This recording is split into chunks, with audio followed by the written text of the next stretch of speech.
할렐루야. 하나님의 크신 사랑이 이 새벽에 우리 가운데 가득한 줄 믿습니다.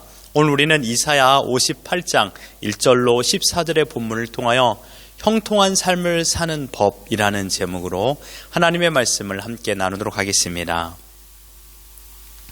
이스라엘 백성이 우상 숭배를 했던 이유가 무엇일까요? 그것은 형통하게 살기 위한 것입니다. 이스라엘 지도자들이 탐심의 삶을 살았던 이유도 자신들만의 형통을 누리기 위한 것이죠. 오늘 본문에서는 이스라엘 백성들이 금식을 하고 안식일을 지켰다라고 나오고 있습니다. 그 이유는 형통을 위한 것입니다. 그러나 잘못된 방식의 금식과 안식일을 지킨다라는 것은 잘못된 열매를 맺을 수밖에 없습니다. 우리가 살면서 가장 소망하는 것은 무엇일까요? 그것은 바로 형통입니다. 그렇다면 성경에서 말하고 있는 형통하게 살아가는 법이 무엇인가를 오늘 말씀을 통하여 생각해 보기를 바랍니다. 첫째로 1절에서 4절로 보면 자기를 위한 신앙 생활을 해서는 결코 형통할 수가 없습니다. 1절을 보십시오. 크게 외치라. 목소리를 아끼지 말라. 내 목소리를 나팔같이 높여 내 백성에게 그들의 허물을, 야곱의 집에 그들의 죄를 알리라. 이스라엘에게 허물과 죄가 있다라고 하나님께서 말씀하십니다. 이것을 외치라는 것이죠. 그 허물과 죄는 무엇입니까? 2절을 보십시오. 그들이 날마다 나를 찾아 나의 길 알기를 즐거워함이 마치 공의를 행하여 그의 하나님의 규례를 저버리지 아니하는 나라 같아서 의로운 판단을 내게 구하며 하나님과 가까이 하기를 즐거워하는도다. 말씀으로만 보면 이스라엘 백성이 하나님을 바로 알고 하나님을 가까이 하고 하나님으로 말미암아 즐거워하는 것처럼 보입니다. 뿐만 아니라 하나님의 말씀을 따라 공의와 정직을 행하는 모습으로 보이는 것이죠.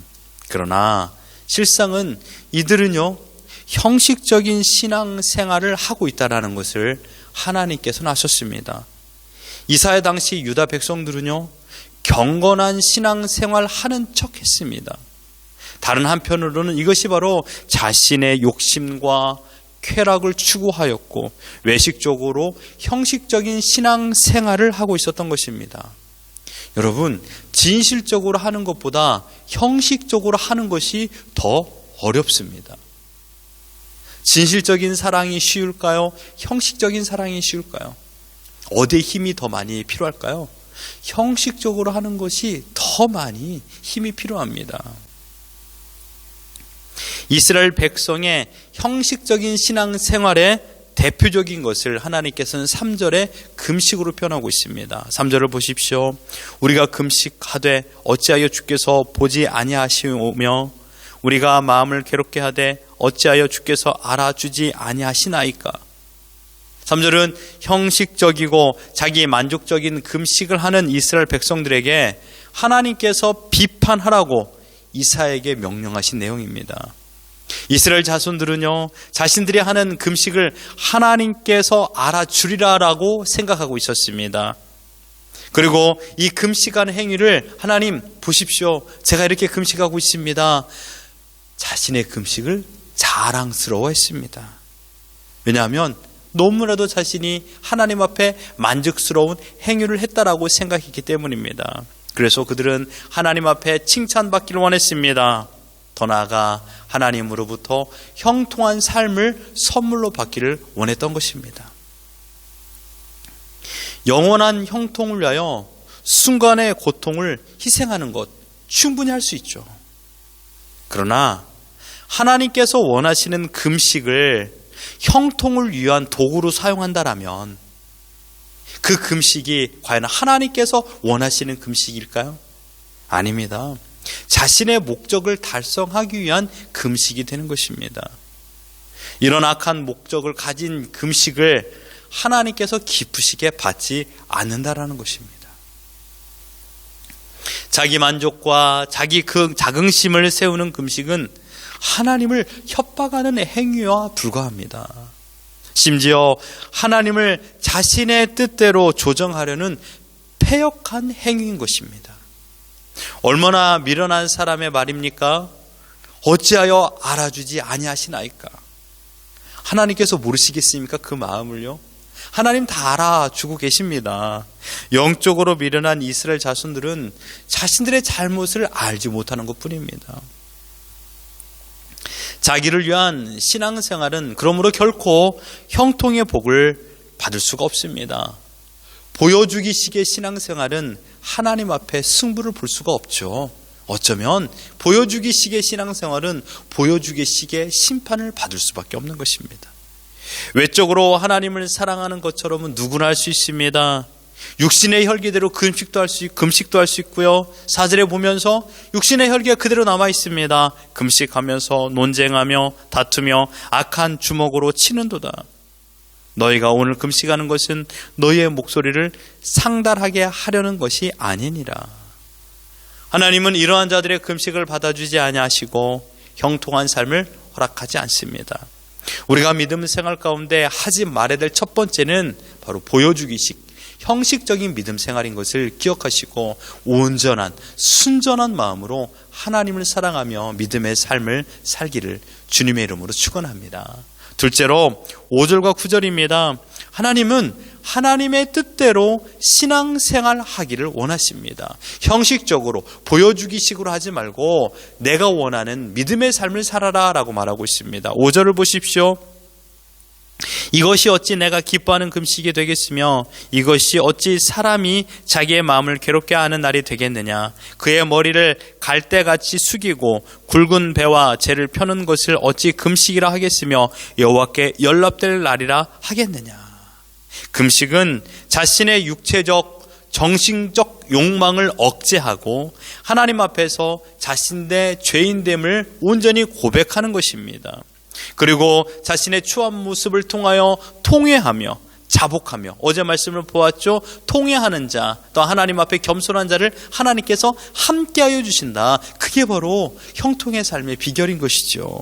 오직 하나님의 은혜를 갈망하는 것입니다. 그저 밥을 먹지 않고 즐거운 오락을 삼가는 것이 금식이 아니라는 것입니다.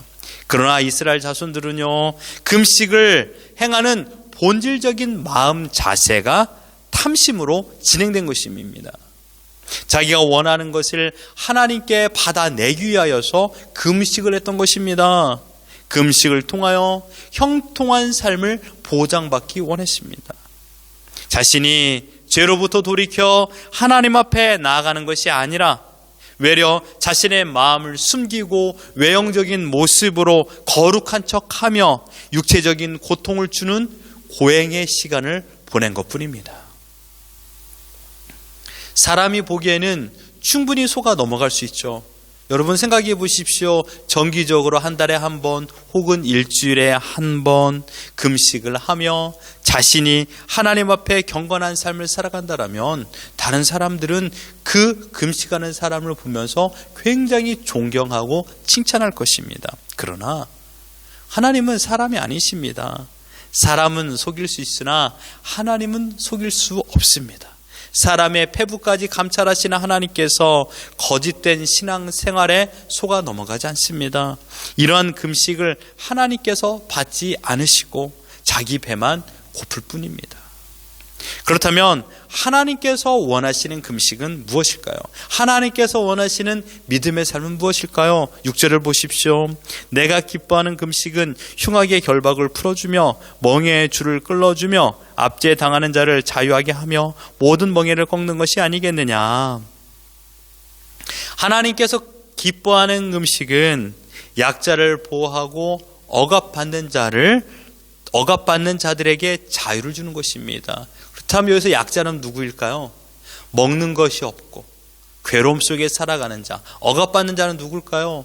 물질에 억압받고 또한 자유에 억압받고 병들어 억압받고 괴로움 속에 억압받고 있는 자들을 말하고 있는 것입니다. 어디에서 찾아볼 수 있습니까? 우리 주위, 우리 곁에, 우리 이웃이라고 말할 수 있는 것이죠. 7절에서 표현하고 있습니다. 또 줄인 자에게 내 양식을 나누어 주며 유리하는 빈민을 집에 들이며 헐벗은 자를 보면 입히며 또 곤욕을 피하여 스스로 숨지 아니하는 것이 아니하겠느냐라고 말하고 있습니다. 하나님의 뜻대로 하는 금식을 실천적인 덕목으로 3가지 의식주를 그대로 표현하고 있습니다. 양식을 나누어 주며 빈민에게 집을 제공해 주고 헐벗은 자에게 입혀주는 의식주. 고륙에 대한, 자기 친척에 대한 기본적인 태도, 그들이 힘들어할 때 몸을 숨기지 말고 그들 앞에 나가 그 어려움을 함께 동참하라고 말씀하고 있습니다. 이것이 오늘 본문에서 말하고 있는 하나의 금식일 뿐이지만 금식이 큰 이스라엘 백성들이 잘못된 모습으로 말하고 있는 예이지만, 그러나 전체적으로 놓고 본다면 우리의 신앙생활을 다시금 생각해 볼 수 있는 것입니다. 자신이 금식을 하고 그 당일에 먹지 않는 음식을 곁에 있는 가난한 사람에게 나눠주는 것입니다. 돈이 없고 가난한 사람은 먹을 것이 없어서 스스로 금식을 할 수밖에 없고, 즉 죽어가고 있는 것입니다. 우리 주위에 이런 자들이 없을까요? 많습니다.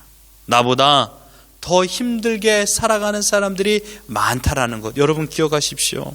하나님께서 원하시는 신앙생활은, 하나님께서 원하시는 금식은 바로 하나님의 사랑을 나누는 것입니다.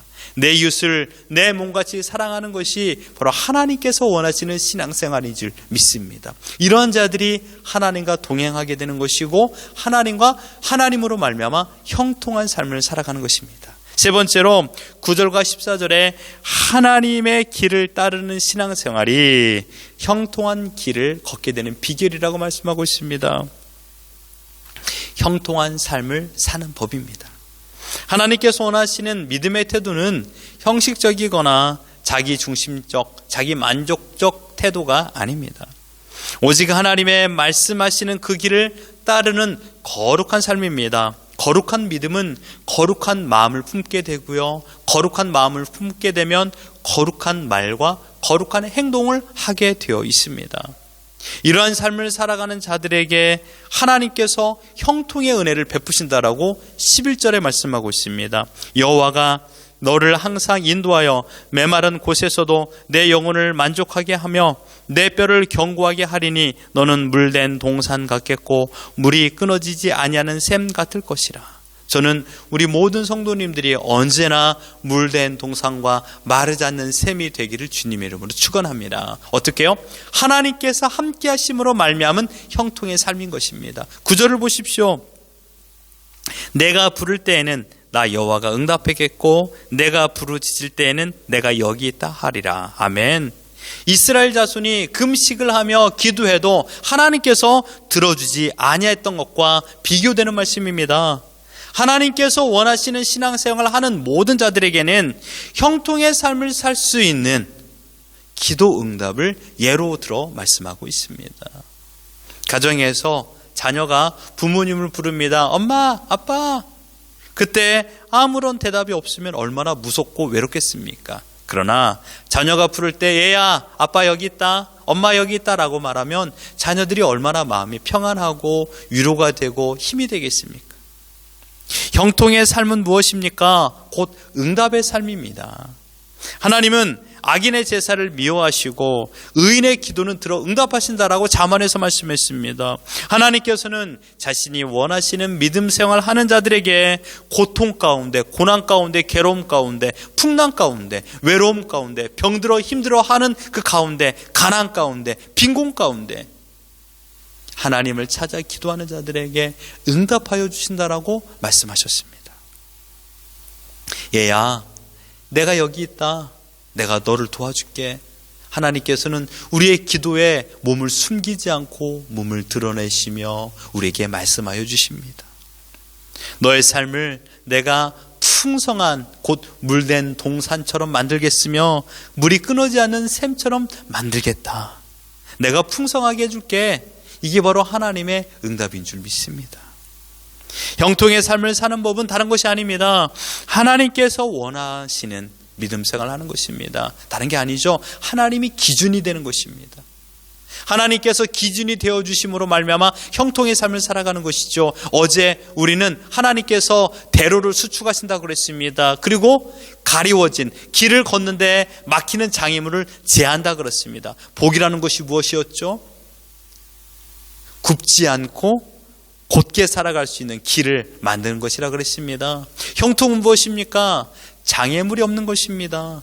장애물이 없이 살아가는 것이 형통입니다. 인간이 스스로 형통할 수 있을까요? 그럴 수가 없습니다. 전혀 그럴 수가 없습니다. 인간은 인간 스스로 형통을 만들어낼 수가 없다는 것입니다. 왜 그럴까요? 우리는 우리 스스로 죄 문제를 해결할 수 없기 때문입니다. 지금 여러분의 있는 산적한 문제들 우리의 힘으로 해결할 수 없습니다. 오직 하나님만이 모든 문제 해결의 키를 가지고 계신 분이십니다. 그 키를 돌려야만이 모든 해결의 문제가 열릴 줄 믿습니다.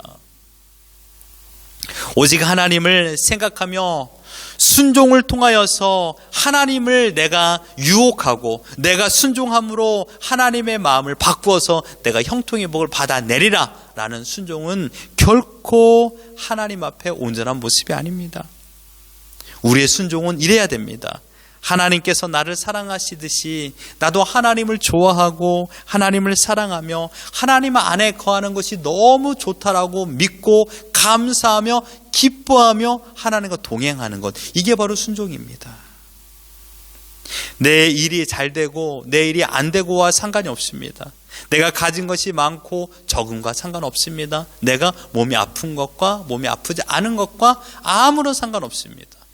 지금 내 마음이 오직 하나님을 사랑하고 하나님과 동행하는 마음을 가지고 감사와 기쁨으로 반응하는 것입니다. 바라옵기는 우리의 마음에 두려움이나 염려와 근심이 아닌 감사와 기쁨으로 하나님께 허락하신 지금의 환경에서 살아가는 것입니다. 어떻게 해요? 감사 기쁨으로요. 이것이 형통입니다. 다른 게 아니에요. 오늘 나에게 주어진 음식, 나의 환경, 나의 건강, 하나님의 은혜입니다. 이 은혜를 찬양하는 겁니다. 이게 바로 하나님께 순종하는 감사의 삶을 살아가는 것인 줄 믿습니다. 이런 자들이 하나님께서 함께해 주심으로 아무런 염려가 없고 근심이 없는 것입니다. 이게 형통입니다. 우리 모든 하늘소망 장로교 성도님들 이러한 형통을 누리며 하나님과 동행하며 기쁨 가운데 하나님을 찬양하는 우리 모두가 되기를 예수 그리스도 이름으로 축원합니다.